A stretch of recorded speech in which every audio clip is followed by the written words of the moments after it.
बड़ी ईद पर बड़ा झटका। कराची में डेयरी फार्मर्स ने दूध की कीमत में एक बार फिर बढ़ा दी। दूध की कीमत में 20 रुपए मनमाना इजाफा कर दिया। डेयरी फार्मर्स का कहना है कि 1 जुलाई से दूध की फी लीटर कीमत 230 रुपए हो जाएगी। डेयरी कैटल फार्मर एसोसिएशन के एलामी के मुताबिक दूध की फी मन कीमत में 600 रुपया इजाफा किया गया, जो बढ़कर 7,330 रुपया फी मन हो गई है।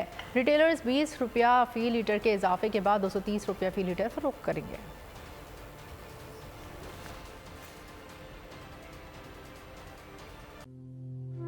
तू की जाने यार अमीरा, रोटी बंदा खा जाती है।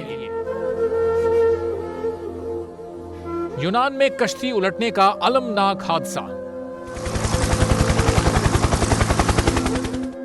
उदास आंखें, चेहरों पर मायूसी, दिलों में अब भी प्यारों के बच जाने की आस।